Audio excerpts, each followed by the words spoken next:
Então eu quero te encorajar a ler sua Bíblia comigo em Mateus 6. Eu vou ser bem breve aqui.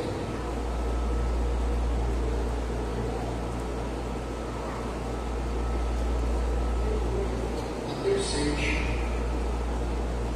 a partir do versículo 5. Diz assim: e quando orardes, não sejais como os hipócritas, pois gostam de orar em pé nas sinagogas e nas esquinas das ruas, para serem vistos pelos homens. Em verdade vos digo que eles já receberam a sua recompensa. Mas tu, quando orares, entra no teu quarto e, fechando a porta, ora a teu Pai que está em secreto, e teu Pai que vê o que é secreto te recompensará. E quando orardes, não useis de vãs repetições inúteis, a exemplo dos gentios, pois eles pensam que serão ouvidos pelo muito falar. Não vos assemelheis a eles, pois o vosso Pai conhece todas as nossas necessidades antes de pedirmos a Ele. Portanto, orai deste modo: Pai nosso que estás no céu, santificado seja o teu nome, venha o teu reino, e seja feita a tua vontade, assim na terra como no céu. O pão nosso de cada dia nos dá hoje, e perdoa-nos as nossas dívidas, assim também como nós temos perdoado aos nossos devedores. E não nos deixe entrar em tentação, mas livra-nos do mal. Pois Deus são o reino, o poder e a glória para sempre. Amém. Porque se perdoardes os homens as suas ofensas, também o vosso Pai Celestial vos perdoará.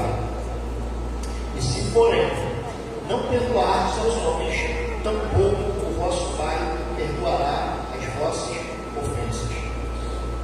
Pai, nós continuamos, Senhor, debaixo desse ambiente de temor, e te pedimos, Pai, calibra, Senhor, todos os dias o nosso coração, Senhor, para que a tua boa palavra possa criar raízes a ponto, Pai, de chegar uma hora de começarem os frutos saírem para fora, Senhor.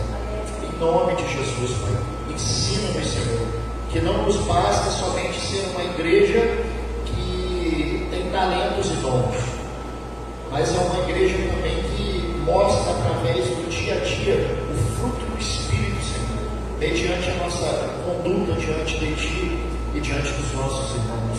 Em nome de Jesus. Amém. Queridos, a oração do Pai Nosso é um exemplo muito forte de como nós devemos servir uns aos outros.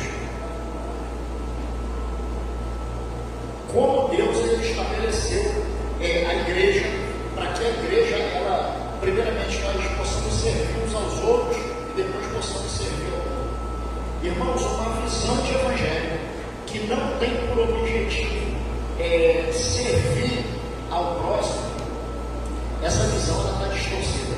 Uma visão de evangelho que eu só me coloco diante de Deus para pedir, isso é uma visão, isso revela que eu estou tanto quanto doente espiritualmente, porque não existe ninguém do corpo de Cristo que não tenha nada a oferecer, como também não existe pessoas do corpo de Cristo que já receberam tanto que não precisam receber mais da parte do Senhor. É um equilíbrio no meio do caminho. Então essa mentalidade é fundamental para que haja um evangelho saudável. Só que nos nossos dias tem algo que tem roubado a graça do Senhor. Tem algo que tem roubado a soberania de Deus de agir no meio da igreja. Tempos atrás, nós não tínhamos acesso a tanto conhecimento como nós temos hoje. Nós vimos assim, nível de temor muito maior. Hoje nós temos acesso a muito conhecimento, muita informação, e com base nisso, era para acontecer o quê? Nós devemos usar o que nós temos de acesso a informações, a conhecimento de Deus, para edificar o corpo. Só que muitos, na base do conhecimento, têm usado isso, você sabe para quê? Na verdade, para prestar um de serviço para o corpo de Cristo. Mas como uma pessoa que tem conhecimento, ela presta um desserviço para o corpo de Cristo? Quando ela se apropria do conhecimento, você sabe para quê? Para entrar em vãs discussões. Quando ela se apropria do conhecimento, achando que o conhecimento somente vai levar ela a algum lugar. Irmãos, conhecimento sem revelação é só conhecimento. Conhecimento sem revelação, ele só vai servir para uma coisa, para que eu e você saibamos de algo. Mas para que a igreja ela continue a crescer, a revelação ela não pode se apartar. Nunca no meio da igreja.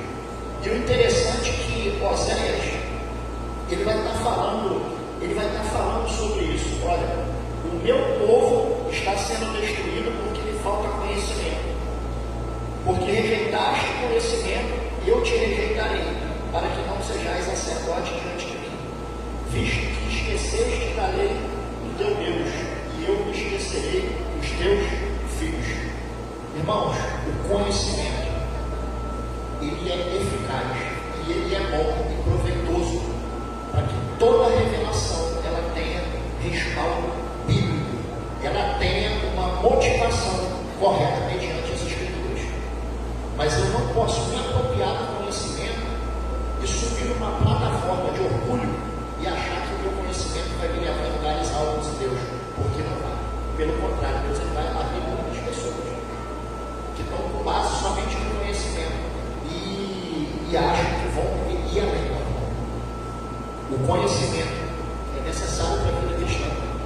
Sem conhecimento da palavra, a gente não entende as leis do nosso Senhor e muito menos vamos ter revelação bíblica e saudável.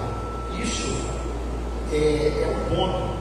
E dentro desse contexto aqui, Deus, no caso de Jesus, ele vai estar nos ensinando coisas importantes acerca da oração ao Pai Nosso. A primeira coisa, depois dessa introdução que eu quero tratar com vocês aqui, logo no primeiro versículo, ele vai estar dizendo: olha, quando orares, não sejais como os hipócritas, pois gostam de orar nas sinagogas e nas esquinas para serem vistos. Aqui Jesus ele começa dando um ensinamento muito bom para a gente não viver em aparência. Queridos, não queira apresentar uma falsa espiritualidade que você não tem mediante aos outros. A verdadeira espiritualidade, a verdadeira vida espiritual saudável, ela não vai acontecer. Aqui é o resultado. A verdadeira vida espiritual saudável, ela vai acontecer onde ninguém está vendo. A hora que você vai estar na sua casa, a hora que você vai estar no seu trabalho ali, arrumando momentos para estar orando o Senhor, você está na sua faculdade, enfim. É uma vida cotidiana diante do Senhor. Que muitas pessoas, e assim, que chega a ser assustador, às vezes, a falta de discernimento que tem no meio do corpo de Cristo. Porque pessoas aparentam uma falsa espiritualidade. Se chegar alguém no meio de uma congregação hoje e orar, e alguém ser curado e orar e o fogo descer, muita gente vai dizer: você sabe o quê?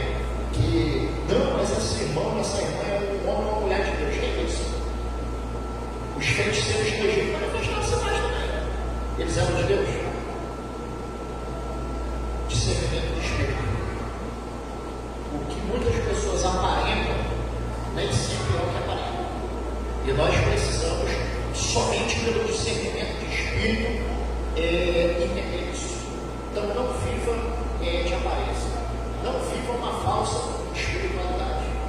E quando eu falo não viver uma falsa espiritualidade, entendo bem. Nós não vamos, na nossa caminhada cristã, andar a tal ponto aqui na terra que nós não vamos ter limitações, falhas, momentos que nós vamos sentir fraqueza no meio do caminho. Nós vamos pensar em jogar tudo logo. Gente, isso está ligado à humanidade. Nós temos o Espírito Santo habitando em nós, mas nós temos também a nossa carne que está toda hora ali jogando, lutando. Mas nós precisamos buscar para ver com todas essas coisas, com toda a limitação, com toda a fraqueza. Você vencer uma hoje, eu não estou te esperando. Mas é necessário que não haja uma vida de preocupação algo que nós mesmos sabemos que interiormente nós não somos. Isso é fundamental. Irmãos, entenda uma coisa, isso é tão sério que um rei, ele perdeu a coroa por viver de aparência. Um rei perdeu a coroa porque ele não foi obediente àquilo que foi profetizado a respeito dele, o que ele deveria fazer. Saúl, ele perdeu a coroa porque ele estava muito mais preocupado em viver em aparência, mostrar para o povo que Deus estava com ele, mas Deus não estava. E chega Samuel diante dele, você sabe o que ele continua fazendo? Não, Samuel, vamos comigo, porque se você não for comigo, o que o povo vai pensar? Mais uma vez, ele apresentou sacrifício, não era para ter apresentado. Quando o profeta chegou, ele queria, mesmo sabendo que ele já tinha dado problema, ele queria que Samuel estivesse com ele para respaldar ele perante o povo. Irmãos, a nossa maior resposta que nós devemos dar é diante do Senhor. E muitas vezes, na nossa jornada cristã, por respondermos ao Senhor, nós vamos aborrecer o nosso irmão. Mas é muito mais saudável você aborrecer o teu irmão do que você aborrecer a Deus. Porque teu irmão você aborrece, depois você conversa e resolve. Agora Deus, quando nós aborrecemos ao Senhor, provavelmente nós vamos entrar num outro lugar que é ofender a santidade dele. Então, irmãos, não viva querendo mostrar para os outros uma falsa espiritualidade. Um segundo ponto aqui, que fala sobre a busca íntima, fala sobre o lugar secreto de fechar a porta, e é o nosso Pai que nos vem em secreto, que vai nos recompensar. Aqui eu quero abrir um parênteses aqui, bem prático isso daqui. O texto aqui é claro, você não precisa fazer teologia, você não precisa ser um cientista da religiosidade. O texto ele diz, olha, o teu Pai que te vê em secreto, te recompensará. E o meu parênteses que eu quero abrir aqui é o seguinte, irmãos, o que nós temos de cristãos doentes, porque estão esperando a resposta do outro, não dá nos mim. Muita gente doente, você sabe por quê? Porque a motivação do coração está errada. Eu servi o meu irmão, mas essa pessoa tem uma obrigação de me dar uma resposta. Não tem. Sirva de coração aberto, sem esperar nada, somente sirva. O nosso Senhor Jesus nos serviu sabendo que nós iríamos falar com ele em algum momento. Você já viu Jesus jogando salvação na cara de alguém? Quem já viu ele? Não joga, não. Ele foi lá e sacrificou. Ele entregou a si mesmo. Agora, vai de cada um de nós se nós vamos ter uma vida íntegra diante dele ou não. Ele fez a parte dele. Se você quiser viver íntegro diante do Senhor, aí é um negócio que entra a participação nossa. Se você viver dignamente, você vai ser um morador da Jerusalém Celestial. Agora, se você viver de qualquer maneira, é contigo mesmo. Depois não adianta querer recorrer à misericórdia do Senhor, porque vai estar reservado o juízo. Então, muitas pessoas estão doentes, porque não entendem esse princípio aqui. É o nosso Pai que vai nos recompensar, não é o outro. E algo muito pontual, irmãos, também você já parou para observar como a nossa visão, muitas vezes, nas mínimas coisas é tão distorcida. Vou dar um exemplo prático aqui para vocês. Eu dei um exemplo de nós servirmos o outro e acharmos que o outro tem que dar uma resposta para nós. Um outro exemplo. Quem aqui acorda de manhã, está cansado, se aborreceu com o patrão ou com o colega de trabalho no dia seguinte e diz a seguinte coisa: hoje eu não vou trabalhar porque eu estou aborrecido. Quem aqui faz isso? Tem alguém que faz? Então, vamos lá, vamos perguntar a senhora já para cá. Primeiro é a senhora que vai ser feita aqui. Vamos lá. Mas por que, irmãos, que nós não fazemos isso? Porque se a gente acorda de manhã e não vai para o trabalho, vai acontecer o quê? O patrão vai fazer isso aqui para a gente. Estamos juntos até aqui? Estamos juntos? Vamos lá. E por que na igreja você se aborrece com o teu irmão, você se aborrece com o pastor, você se aborrece com a liderança, Aí você, não vou na igreja não, porque eu estou aborrecido. Por que a gente faz isso? É infidelidade, irmão. Nós honramos o que é terreno e desonramos o que é. Nós honramos, na verdade, o que é terreno e desonramos o que é eterno. Nós precisamos avaliar esses conceitos.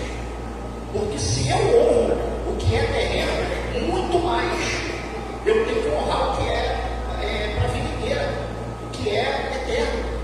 E muitas vezes nós falhamos nisso. Eu me aborreci. A palavra não foi boa. Mas não tocou aquela música que eu gosto, irmãos. Se nós queremos um show ali, Roberto Carlos ela dizendo, é só se que marcha mais tarde. Mas diante da coletividade do corpo, a nossa reunião aqui é para exaltar o nome de Deus, para glorificar Ele. Não tem a ver com culto pessoal, não tem a ver com culto do eu, mas é juntos adorando ao Senhor. Então, assim, referências conceitos. Sabe por quê? Eu já saí daquela fase que aí chega essa semana, não, ano que vem eu vou fazer isso, eu vou fazer aquilo outro. Não, sai desse buraco, sai desse buraco. Você bota tudo que você vai fazer, você não faz a metade, não faz a metade.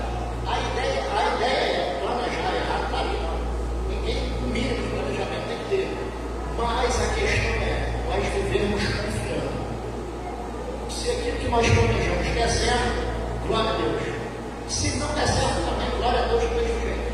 Então é muito melhor a gente entrar em confiança diante do Senhor do que a gente entrar dando passos que o Senhor não orientou para que nós possamos dar. E seguindo aqui, eu já falei, não vejo aparência de buscar o Senhor, de ter um relacionamento puro com Ele e entender que a recompensa vem dele, não vem do outro. O terceiro passo aqui, a terceira coisa que Jesus ensina para a gente, quando Ele vai dizer, portanto, orai deste modo, Pai nosso que estás nos céus. O Pai é de quem, irmãos? Nosso. O Senhor está olhando por tudo. Ele não está olhando, Ele olha individualmente para cada um, mas a consumação da obra é coletiva. Então, não tem como eu me relacionar com Deus e eu viver a parte da vida da comunidade local. Não habita a bênção do Senhor isso. Eu estou no Cristo em casa. Está errado. Mas eu vivo, eu oro, eu jejuo, eu leio a palavra dentro da minha casa. Eu preciso da igreja. Não, está errado. Você precisa da igreja. Você não tem vida se você estiver fora do corpo. Você é um corpo estranho fora do corpo. É o ramo que foi cortado, está lá, é o galho que foi cortado, e fora do corpo a gente vai lá, seca, apodrece e morre. Então a obra de Deus está ligada totalmente à coletividade, no meio da imperfeição. E nós aqui, irmãos, é um conjunto de pessoas imperfeitas. Tem qualidade, não tem defeito também. Mas fora da comunhão do corpo, nós estamos debaixo da bênção do Senhor. E se alguém falou isso para você, que você pode viver na tua casa praticando disciplinas espirituais, e essas disciplinas espirituais, isso vai te isentar da comunhão do corpo, essa pessoa está tão desviada quanto você tem que desviar junto. Então, se atente para isso. Uma outra coisa, ele vai continuar aqui dizendo, e eu acho que esse versículo 10 aqui é uma coisa terrível para nós. Ele diz assim, venha o teu reino, seja feita a tua vontade, assim na terra como no céu. Irmãos, sempre a vontade, a soberania de Deus vai de encontro com aquilo que nós estamos querendo. Não. E eu penso que é o seguinte, todas as vezes que o Senhor confronta o nosso coração e a nossa vontade é frustrada, nós temos dois caminhos aí para percorrer. Ou nós vamos crescer em confiança no Senhor, ou nós vamos ser independentes. Mas, irmãos, a soberania de Deus, ela sempre vai prevalecer. Você pode ver o seguinte, Elias tinha uma missão.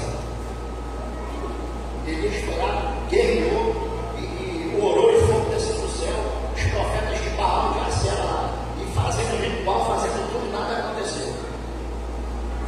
Um homem que foi lá e enfrentou um monte de gente, enfrentou um exército de falsos profetas. Depois ele teve medo da fala de uma mulher. E ele se escondeu, ele se isolou. Deus deixou de cumprir o propósito? Não. Você não quer não, é o seguinte, você vai lá, você vai vigiar Eliseu. Teu lugar. Deus, ele sempre vai cumprir o que ele tem que fazer. É soberania. Para a gente, o que vai acontecer, para Deus já está consumado. Desde o início, antes da fundação do mundo, para ele, o início, o meio e o fim, já está consumado. Para nós, não, ele vai, à medida que o tempo vai passando, ele vai liberando revelações para que nós possamos entender o caminho. Mas para ele, ao dia do Senhor já está consumado. Já está consumado. Então, nós possamos assim, se submeter à soberania de Deus. Muitas vezes se submeter à soberania de Deus é terrível, porque vai cortar na nossa carne. E não é fácil, irmãos. Eu penso que muitas vezes eu falo isso daqui direto. Nós damos mais trabalho para Deus com a nossa teimosia. Muitas vezes o maior trabalho que dá para Deus não é o diabo, somos nós. E pela bondade e misericórdia do Senhor, ele tem um pouco de paciência com a gente, para a gente voltar, botar o vagão no trilho de novo e voltar para os caminhos dele. Um outro ponto aqui, que trata isso aqui, trata de algo que nós possamos trazer para a nossa necessidade diária, que é no versículo 11, o pão nosso de cada dia nos dá hoje. Deus, ele libera o nosso suprimento diário.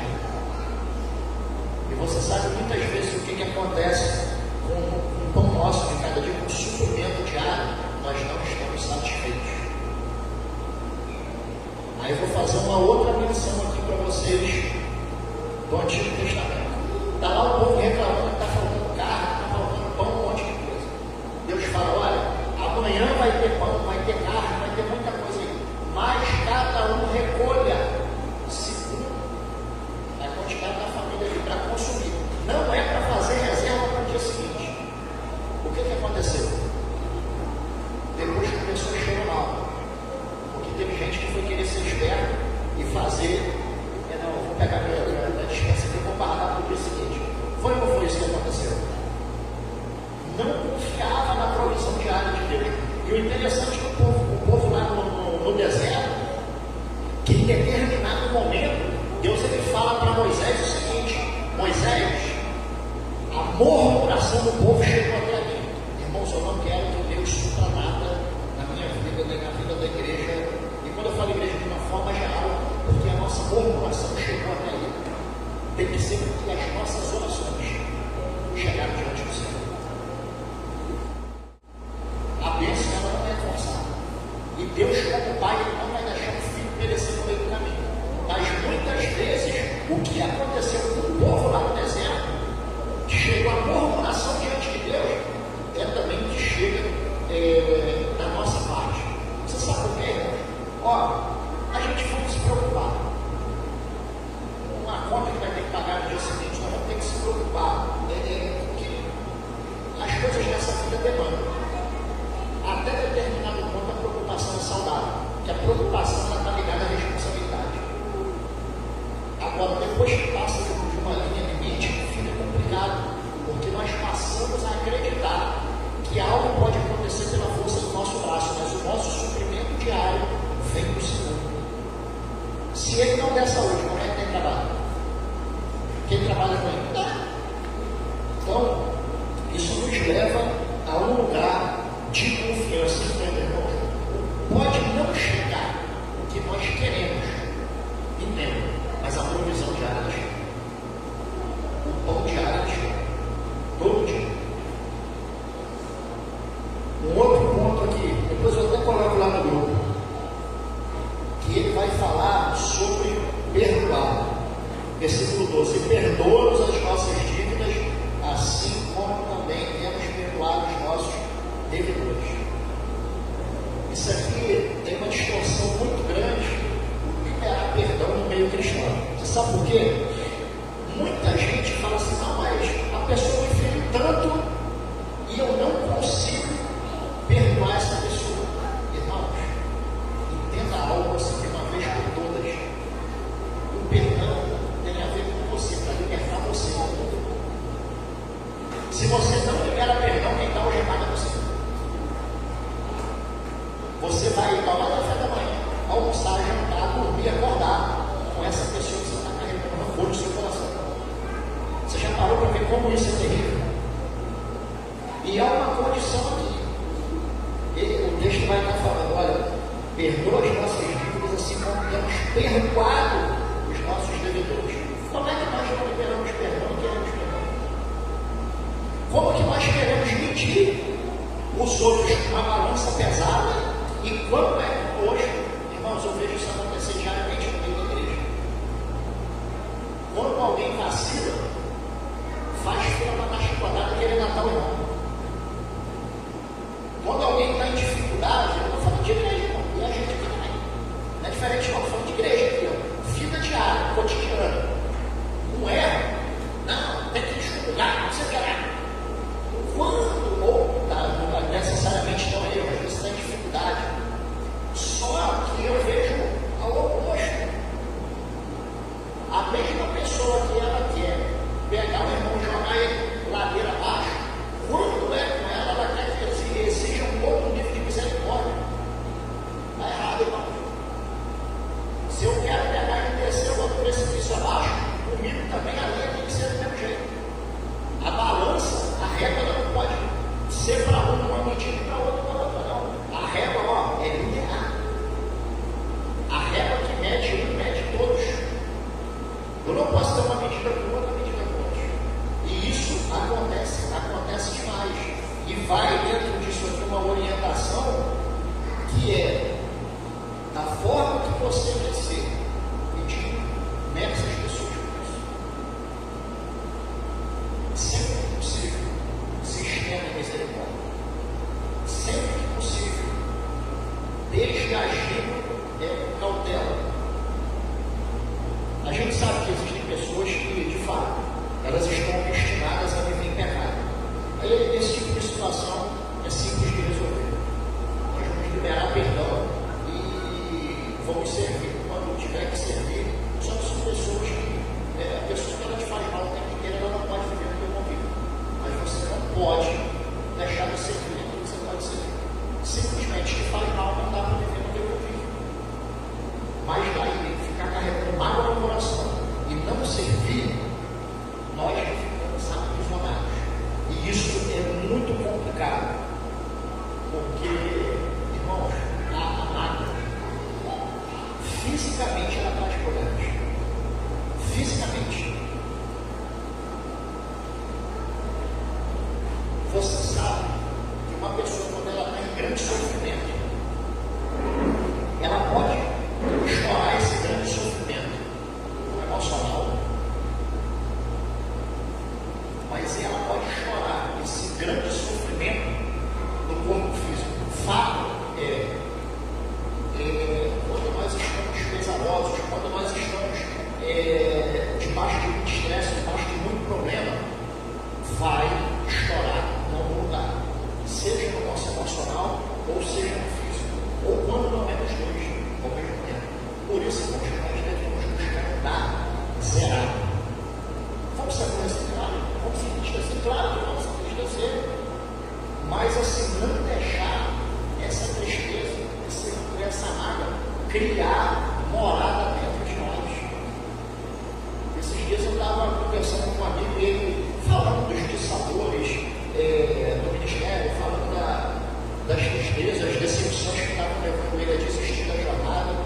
Eu falei, rapaz, vou ser sincero para você aqui. O tanto de vezes que eu já fui zoado no meio do caminho, estamos falando da palavra aqui. Se eu fosse pelas vezes que eu fui zoado, se eu fosse ficar naquele essas coisas, cara,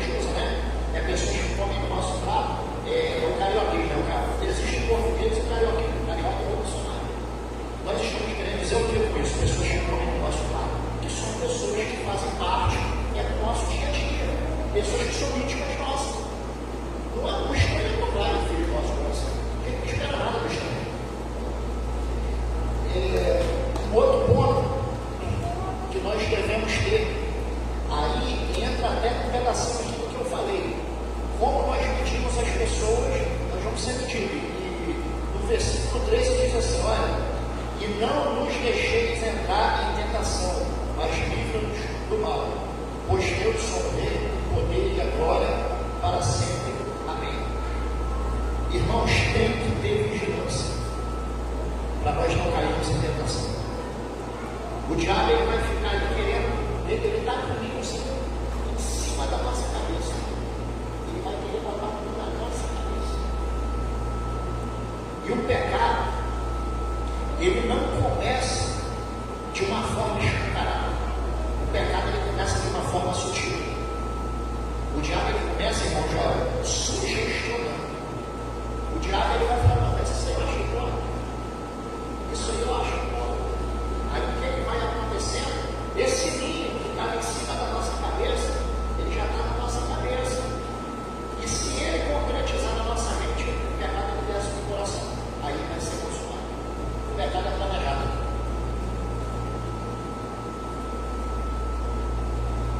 O pecado ele é como um crime premeditado. Ele tem fases. Você pensa sobre, você planeja sobre, e depois você vai lá e executa aquilo que já criou raiz no teu coração. E é inadmissível nós olharmos e entender que é normal. Irmãos, isso não é normal. Pessoas estão no ambiente da igreja e no meio da semana está vivendo uma vida mundana. Irmãos, isso não é normal. E o pior de tudo, vive uma vida mundana e no dia da ceia está com a cara de pau Senhor. Você tem noção que Paulo, quando Paulo fala que muitos estão doentes e vão morrer no meio? Você tem noção que é isso? E era como se acontecesse a morte, literalmente, igual a Ananias e Safira, para trazer essa coisa viva na nossa mente. Irmãos, isso é sério. É digno. E quando nós entendemos que não estamos discernindo o corpo, não ceiar, mas também não se isolar, conversar sobre. Eu preciso de ajuda para isso. Ninguém é super-homem, ninguém é mulher maravilha que vai viver a vida sem precisar do outro. Mas é muito ruim quando eu ignoro essa realidade e eu estou ceiando de qualquer maneira. Eu estou participando da comunhão do corpo de qualquer maneira. Muitas pessoas não pensam que se elas estão inseridas numa comunidade local, o pecado dela traz doença no meio do corpo. Isso é sério, irmão. Isso é muito sério. Então, cuidado com a tentação. E por último, ele fecha aqui dizendo a seguinte coisa: se porém não perdoardes, 14, porque se perdoardes aos homens e as suas ofensas, também o vosso Pai Celestial vos perdoará. Se porém não perdoardes aos homens, tampouco o vosso Pai vai vos perdoar. Queridos, todas as vezes que as nossas mãos estão limpas, isso é resultado de um coração puro. E se eu não me engano, escrito aos Hebreus, vai estar dizendo a seguinte coisa: procurai viver em paz com todos e em santificação, sem a qual ninguém verá o Senhor. Ou seja, não tem como eu me relacionar com Deus se eu não tiver dia após dia buscando pureza e santidade. Isso é um processo que nós estamos passando de santificação. Não tem como. Eu sirvo a Deus, mas eu sirvo ao mundo. Eu sirvo a Deus, mas eu sirvo os desejos da minha carne. Não tem como. Não mistura, irmãos. Prática. Você já viu água e óleo misturado? Não mistura. É a mesma coisa. O Espírito Santo, ele não vai compactuar o que é profano. Não mistura, não tem como. É igual a nossa vida. Água e óleo não se misturam. E aqueles que querem viver baseados uma vida cristã de qualquer maneira, vai ter problema. Vai ter problema. E entenda o seguinte, que não está ligado a você não ter problemas na vida, mas está ligado a um coração obstinado a viver pecado. E Hebreus também, se eu não me engano,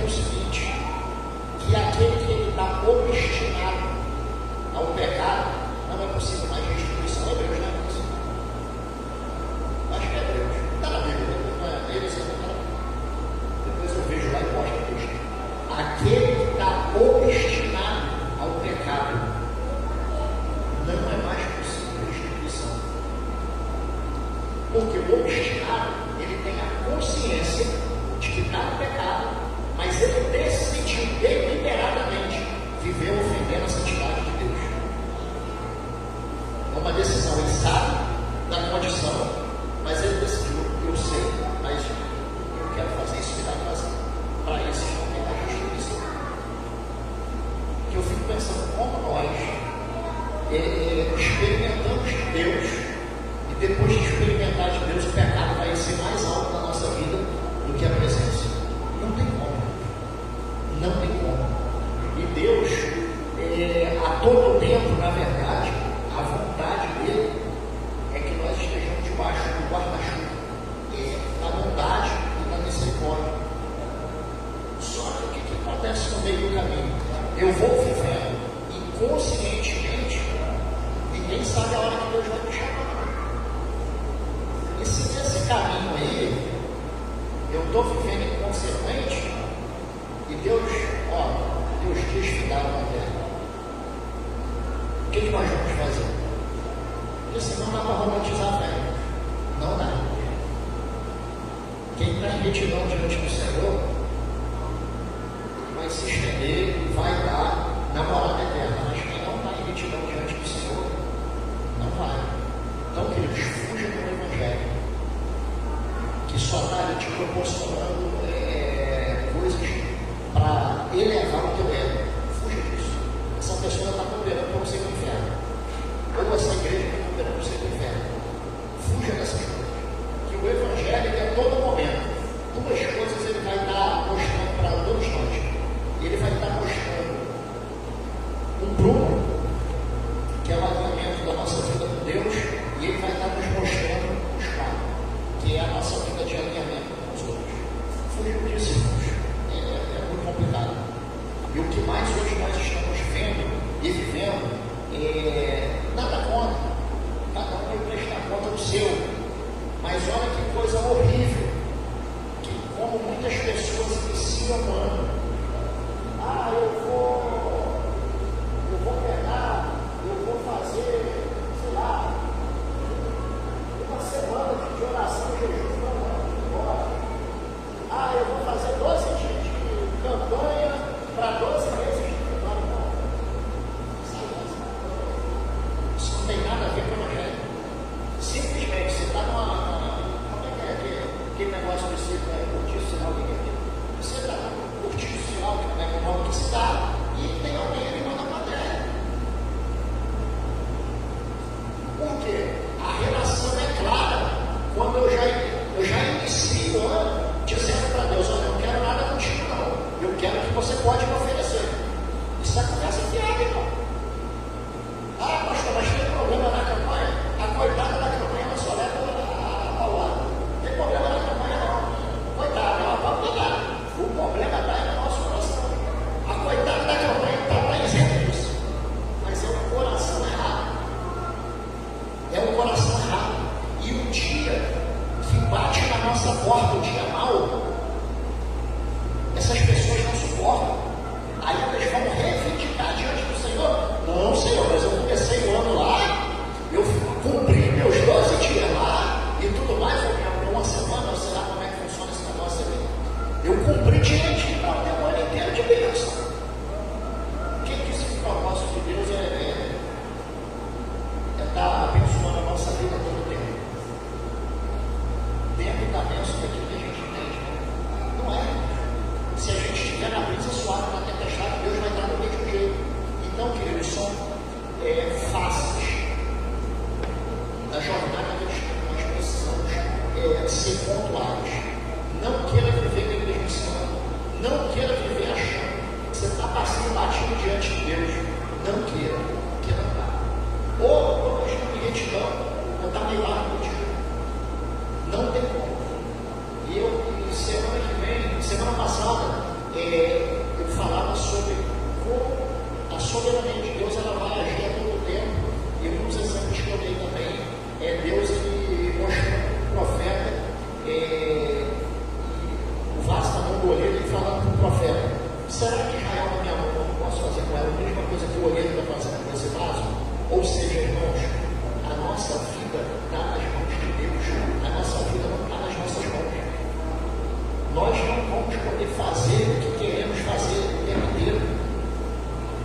Tem lugares que o Senhor vai nos levar que nós não queremos ir. Tem roupa que Ele vai nos colocar que nós não queremos vestir. Mas é soberania dele e obediência.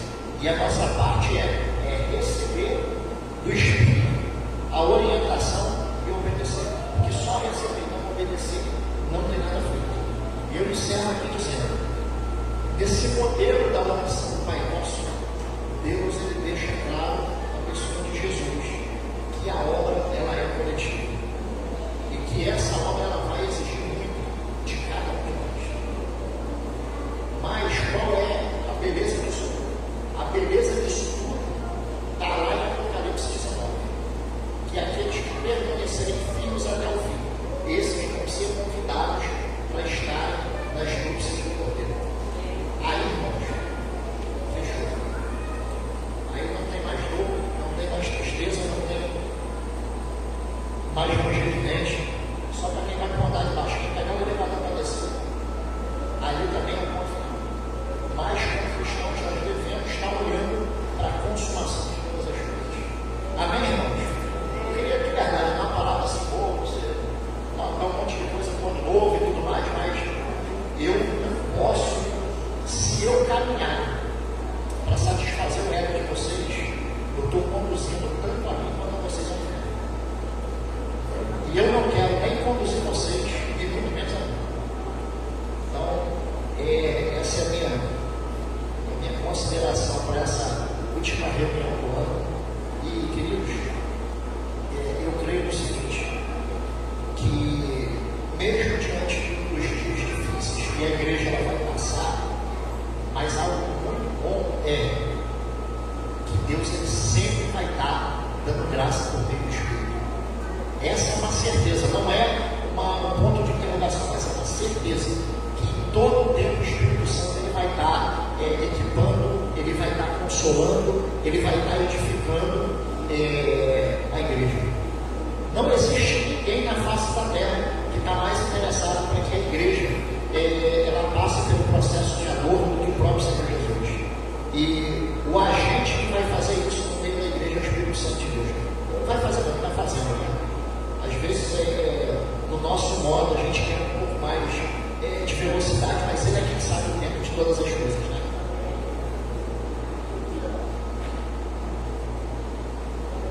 Amém?